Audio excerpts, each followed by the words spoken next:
SY group defence academy. मेरा नाम नवीन पाठक। आज से मैं आपकी क्लास फिजिक्स की क्लास लूँगा। आज का आपका पहला टॉपिक है फिजिक्स में भौतिक जगत और मापन। तो भौतिक जगत और मापन में आपका पहला डेफिनेशन है, पहली आपकी भौतिक राशियां। तो गाइस, भौतिक राशियां क्या होती हैं? वे राशियां जिनको मापक यंत्रों द्वारा मापा जा सके भौतिक राशियां कहलाती हैं। जो भी कोई भी राशि होगी, अगर उनको मापक यंत्रों द्वारा मापा जा सकता है, जो यंत्र होते हैं मापने वाले, लीटर, मीटर, जो भी लंबाई जिसके द्वारा उसको मापा जा सके, वो सभी राशियां कौन सी होती हैं? भौतिक राशियां कहलाती हैं। ये भौतिक राशियां जो होती हैं वो होती हैं तुम्हारी तीन प्रकार की। भौतिक राशियां तुम्हारी तीन प्रकार की होती हैं। उसमें पहली होती है आपकी मूल राशियां, मूल या आधार राशियां। इसका दूसरा नाम हो सकता है तुम्हारा आधार राशियां। एंड सेकंड होती है व्युत्पन्न राशियां। एंड थर्ड होती है तुम्हारी पूरक राशियां। तीन होगी तुम्हारी मूल, या इसको आधार भी बोल सकते हैं। दूसरा आपका है व्युत्पन्न राशियां और तीसरा आपका है पूरक राशियां। तो ये भौतिक राशियां आपकी तीन प्रकार की हो गई। तो उसमें आपका पहला जो पार्ट है वो है आपका मूल राशियों वाला। तो मूल राशियों वाला जो पार्ट है, मूल राशियां होती कौन सी हैं? तो मूल राशियां इन राशियों की इकाइयों को अन्य सभी भौतिक राशियों को व्यक्त करने के लिए उपयोग में लिया जाता है। मतलब जो भी हमारी मूल राशियां होंगी उनकी सहायता से हम और भौतिक राशियों को व्यक्त कर सकते हैं। जो भी भौतिक राशियां निकालेंगे हम इन मूल राशियों की सहायता से उनको हम निकाल सकते हैं। इस तरह की राशियों को मूल राशियां, इसका सेकंड नाम है क्या? आधार राशियां। ध्यान रखना इसको, इसका सेकंड नाम है आधार राशियां भी कहते हैं इसको, ठीक है। तो इसका जो है होती हैं, जैसे लंबाई, समय और द्रव्यमान आदि बहुत सारी जो आपकी होती हैं मूल राशियां होती हैं। उसमें लंबाई है, समय है, इनके सहायता से दूसरी भौतिक राशियों को व्यक्त किया जा सकता है मूल राशियों की सहायता से। ठीक है गाइस।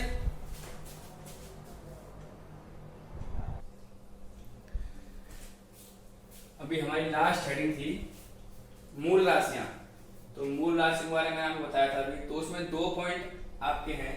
आपका पहला पॉइंट है, ये मूलभूत राशियां हैं जो संपूर्ण भौतिकी को समाहित करती हैं। जितनी भी इसमें भौतिक जितना भी है वो ये मूल राशियां उसको क्या करती हैं? समाहित करती हैं। ज्यादातर जो मूल राशियां हैं वो भौतिकी के अंदर सभी पाई जाएंगी। जितनी भी 7 हमारी जो मूल राशियां हैं वो सब पाई जाएंगी। और दूसरा आपका पॉइंट है, ये एक दूसरे से स्वतंत्र होती हैं। इनका आपस में कोई भी कनेक्शन नहीं होता। ये आपस में एक दूसरे से बिल्कुल स्वतंत्र रहती हैं और एक दूसरे द्वारा प्राप्त नहीं की जा सकती हैं। मतलब मान लो दो राशियां हैं आपके पास, दो मूल राशियां हैं, ये आपस में एक दूसरे से कनेक्टेड नहीं रहेंगी और ये आपस में एक दूसरे द्वारा भी नहीं मिल सकती। मान लो एक के द्वारा दूसरी मिल गई या दूसरी द्वारा पहले, कोई सा भी इसमें कनेक्शन नहीं होता है, सभी ये अलग अलग होती हैं। ठीक है। तो इसमें ध्यान देने की बात है, पॉइंट है, ध्यान रखना इसको। एक अंतरराष्ट्रीय पद्धति हमारी CGWM ने, अंतरराष्ट्रीय संस्था है CGWM ने निम्न 7 राशियों को मूल राशियों के रूप में चुना। इस संस्था ने, CGWM जो है, इसने 7 राशियां दी हैं जिनको मूल राशियों के रूप में इन्होंने चुना है। तो उसमें 7 में कौन कौन सी आती हैं? आपकी पहली है लंबाई, लेंथ आपकी पहली। एंड सेकंड द्रव्यमान, द्रव्यमान मींस मास। एंड तीसरी समय, टाइम, विद्युत धारा। एंड ताप, पदार्थ की मात्रा। एंड लास्ट आपकी क्या है? ज्योति तीव्रता। ये 7 जो राशियां हैं आपकी, ये आपकी कौन सी राशि हैं? मूल राशियां हैं आपकी। इन 7 से अलग कोई भी आपकी मूल राशि नहीं है। तो इस जो संस्थान है CGWM, ध्यान रखना है, इसको अंतरराष्ट्रीय संस्था है, इसने 7 राशियों को मूल राशियों के रूप में चुना है। केवल लंबाई, द्रव्यमान, समय, विद्युत धारा, ताप, पदार्थ की मात्रा एंड लास्ट ज्योति तीव्रता। और आपकी भौतिक राशियों में सेकंड आपका आता है व्युत्पन्न राशियां। तो गाइस इनको ध्यान रखना, जो मूल राशियां हैं तुम्हारी वो कंप्लीट हो चुकी हैं। एंड सेकंड आपका है व्युत्पन्न राशियां। तो व्युत्पन्न राशियां क्या होती हैं उसकी डेफिनेशन दे रखी है आपको। वे भौतिक राशियां, आपकी भौतिक राशि 3 थी, पहली आपकी मूल राशि हो गई है एंड सेकंड आपकी क्या है व्युत्पन्न राशि। तो वे भौतिक राशियों जिनको मूल राशियों के पदों में प्रदर्शित किया जा सके उन्हें व्युत्पन्न राशियां कहते हैं। या फिर इसकी एक और डेफिनेशन होगी, जो मूल राशियों द्वारा प्राप्त हों उन्हें क्या कहते हैं व्युत्पन्न राशियां कहते हैं। इसमें आती हैं आपकी जैसे चाल हो गई, वेग, त्वरण, बल, संवेग, दाब, ऊर्जा आदि आदि बहुत सारी होंगी। इसमें जो मूल राशियों की सहायता से हमें प्राप्त हो जाए उन्हें बोलते हैं हम व्युत्पन्न राशि। ठीक है, जैसे उदाहरण दे रखा है मैंने आपको नीचे गाइस, चाल आपकी है व्युत्पन्न राशि, ये चाल आपकी क्या है व्युत्पन्न राशि। तो चाल का जो फॉर्मूला होता है दूरी अपॉन समय, दूरी बट्टे समय, ये आपका होता है चाल का फॉर्मूला। तो दूरी को किस में मापा जाता है लंबाई में, ज्यादातर दूरी होती है उसको लंबाई में मापा जाता है, एंड जो समय है उसको इसको सेकंड में मापा जाता है।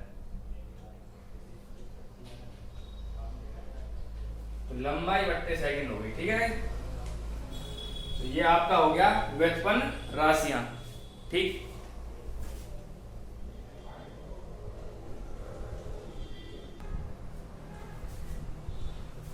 अभी आपने पढ़ी है आपकी मूल राशियां और व्युत्पन्न राशियां। अभी मैंने आपको दोनों राशियों को बारे में बताया था। आपकी तीसरी भौतिक राशि है पूरक राशियां। तो तीसरी जो पूरक राशियां होती है वो क्या होती हैं, ये ज्यादा इंपॉर्टेंट नहीं है, बस कराने के लिए बता रहा हूं आपको। पूरक राशियां क्या होती हैं, जो आपकी 7 मूल राशियां थी, मैंने बताया अभी आपको 7 मूल राशियां हैं। CGWM ने एक संस्था थी, उसने उसके बारे में बताया था कि जो 7 मूल राशियों के अलावा 2 राशियों को पूरक राशियों में चुना गया है। उन 7 मूल राशियों के अलावा 2 राशियां जो हैं उनको क्या चुना गया है पूरक राशियों में चुना गया है। तो जो 2 आपकी, एक आपकी समतलीय कोण, एक आपका ठोस कोण। ये इतनी इंपॉर्टेंट नहीं है, बस बताने के लिए आपको याद रहना चाहिए कि 2 राशियां होती हैं जो वो पूरक होती हैं, समतलीय कोण और ठोस कोण। इसमें एक नोट पॉइंट है, पूरक राशियों में केवल मात्रक होते हैं, केवल मात्रक होते हैं, विमाएं इनकी नहीं होती। ये केवल मात्रक होंगे, विमाएं नहीं होती हैं। ये ध्यान रखने के लिए इस पूरक राशि में इंपॉर्टेंट है कि पूरक राशियों में क्या होता है, केवल मात्रक होते हैं, इनकी विमाएं नहीं होती हैं पूरक राशियों की। ठीक है, इसमें आपका अगला टॉपिक है, अभी आपकी जो भौतिक राशियां हैं वो तीनों कंप्लीट हो चुकी हैं। पहली मूल राशि आपकी, एंड सेकंड व्युत्पन्न राशि, एंड थर्ड कौन सी है पूरक राशि। इसको याद रखने की ज्यादा जरूरत नहीं है, इसमें केवल इसको याद रखना, जो नोट डलवाया मैंने, केवल इसको याद रखना, पूरक राशियों में केवल मात्रक होनी चाहिए, विमाएं नहीं होती इनकी। ठीक है, आपका अगला टॉपिक है मापांक, मैग्नीट्यूड। ये पढ़ानी होगा आपने। तो मापांक क्या होता है, किसी भी भौतिक राशि का मापांक अगर हमें निकालना है तो भौतिक राशि का मापांक इक्वल टू आंकिक मान गुणा मात्रक। उस राशि का आंकिक मान और उसका मात्रक क्या होगा, उसका मल्टीप्लाई क्या होता है, भौतिक राशि का मापांक होता है। इसमें इंपॉर्टेंट है, देखो भौतिक राशियों का मापांक हमेशा नियत रहता है, हमेशा कांस्टेंट रहता है। भौतिक राशियों का जो मापांक होता है वो हमेशा नियत होता है, यह सभी मात्रकों से स्वतंत्र होती है। जो भौतिक राशियां हैं उनका जो मापांक होता है वो कैसा होता है, हमेशा नियत रहता है। तो यहाँ पे हम क्या करेंगे, आंकिक मान, इस वाले फॉर्मूले से आंकिक मान प्रोपोर्शनल टू 1 अपॉन मात्रक। जो आंकिक मान होगा वो मात्रक के क्या होगा, रेसिप्रोकल होगा। ठीक है, आंकिक मान व्युत्क्रमानुपाती 1/, मात्रक। तो आपकी मूल राशियां हो गई, व्युत्पन्न राशियां हो गई और पूरक राशियां हो गई, और ये हो गया आपका मापांक।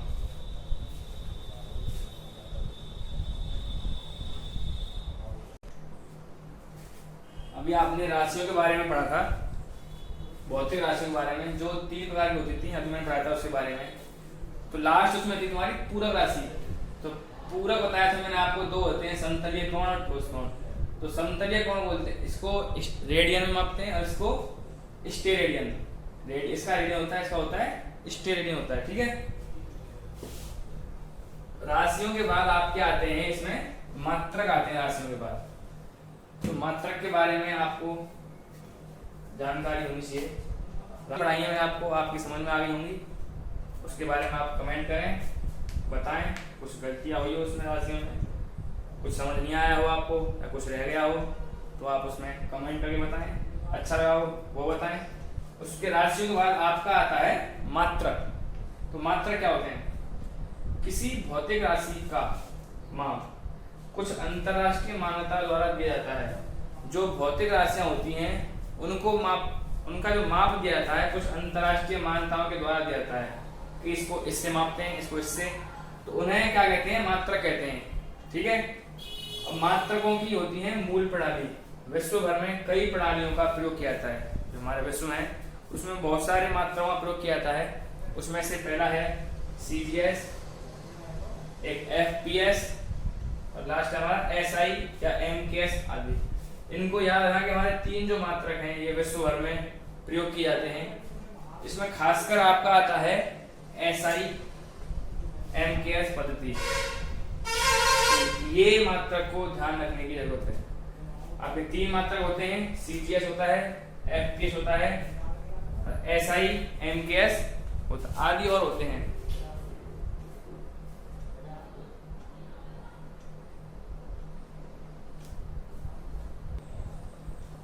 तो गाइस आपके मात्रक होते हैं तीन प्रकार के, CGS, FPS, SI MKS। CGS तो आपका गौसी मात्रक है, ये ब्रिटिश, ये विश्व भर में इसका प्रयोग किया जाता है। SI और MKS इसका सभी जगह प्रयोग किया जाता है। तो CGS इसकी फुल फॉर्म आपको पता होनी चाहिए, FPS की एंड MKS की। तो इनकी फुल फॉर्म आपको याद होनी चाहिए। तो इसका देखो CGS मतलब C से सेंटीमीटर, C से सेंटीमीटर, G से आपका हो गया ग्राम, और S से आपका हो गया सेकंड। सेंटीमीटर, ग्राम, सेकंड मात्रक, ये आपका हो गया CGS। अगला है आपका FPS। तो F से क्या होगा? F से हो गया आपका फुट, P से हो गया आपका पाउंड, और S से जो इसमें था S से वही इसमें क्या हो गया आपसे आपका सेकंड हो गया। तो FPS का मतलब हो गया फुट, पाउंड और सेकंड। जहां फुट, पाउंड, सेकंड होगा वहां FPS आएगा, वहां जहां सेंटीमीटर, ग्राम और सेकंड होगा वहां क्या आएगा? CGS। और MKS का आपको पता होना चाहिए, M का हो गया आपका मीटर, यहाँ सेंटीमीटर, यहाँ फुट, तो यहाँ पे क्या हो गया? मीटर। K से आपका हो गया बेटा किलोग्राम, यहाँ पे ग्राम था, यहाँ पाउंड, यहाँ किलोग्राम, और S से आपका सेकंड।